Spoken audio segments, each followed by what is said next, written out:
नोनी के दाई वो बजा दो मैं चिकारा आधा रात के। नोनी के दाई वो बजा दो मैं चिकारा आधा रात के। बड़मान जाया थे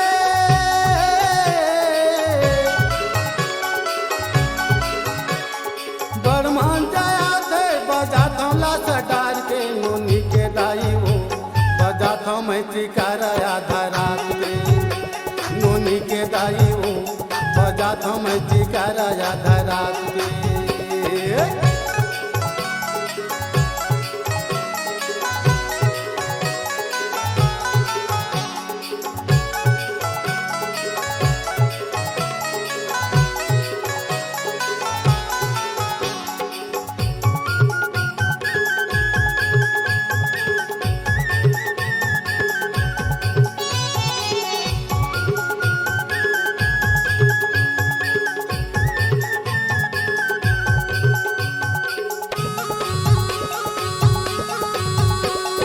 ऊपर पटौहा ले झाके रे बिलिया खतरे चंडाल तय बिगाड़े मोर घरिया।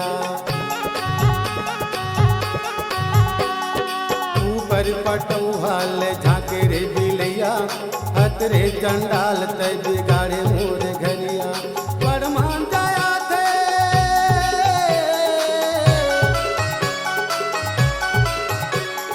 बड़मान जाया थे बजा तो लाश डार के। नोनी के दाई वो बजा तो मैं चिकारा आधा रात के।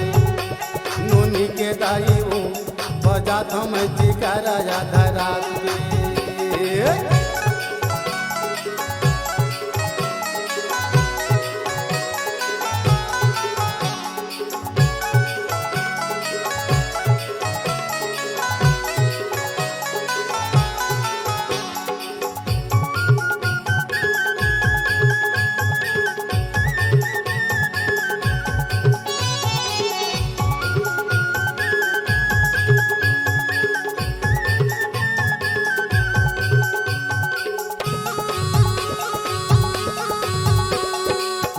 बजे रतिया मेला खसुरता बैठे मड़िया के बजावे देव कुमार।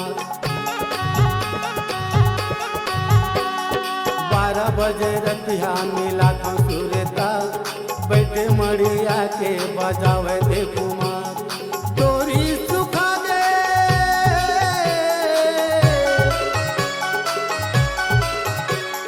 डोरी सुखा दे बजा तो लाश डार के। नोनी के दाई वो बजा तो मैं चिकारा आधा रात के। नोनी के दाई वो बजा तो मैं चिकारा आधा रात के।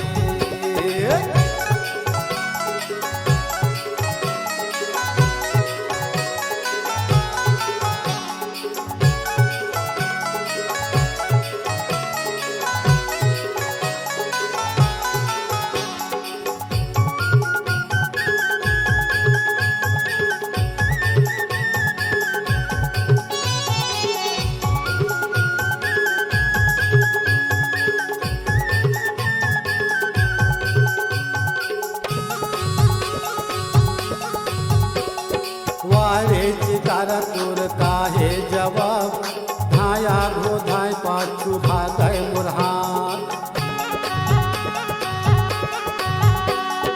वारे चिकारा तोर काहे जवाब धाया घो धाय पाछू भागय मुरहार।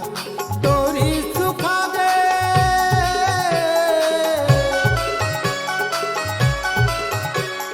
डोरी सुखा गए बजा तो लाश डार के। नोनी के दाई वो बजा तो मैं चिकारा लाश डार के।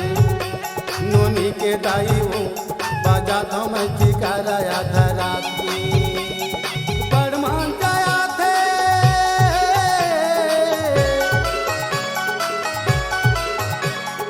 बड़मान जाया थे बजा तो लाश डार के। नोनी के दाई वो बजा तो मैं चिकारा आधा रात के। नोनी के दाई वो बजा तो मैं चिकारा आधा रात के। नोनी के दाई वो बजा तो मैं चिकारा आधा रात के। नोनी के दाई वो बजा तो मैं चिकारा आधा रात के। नोनी के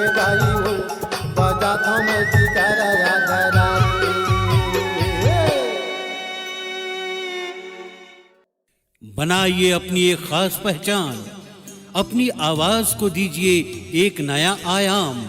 तो याद रखिए एक ही नाम, Upasana studio. Upasana studio digital multi track audio video recording, Bijju sound service Pali, जिला कोरबा, छत्तीसगढ़। Mobile number 9340823283।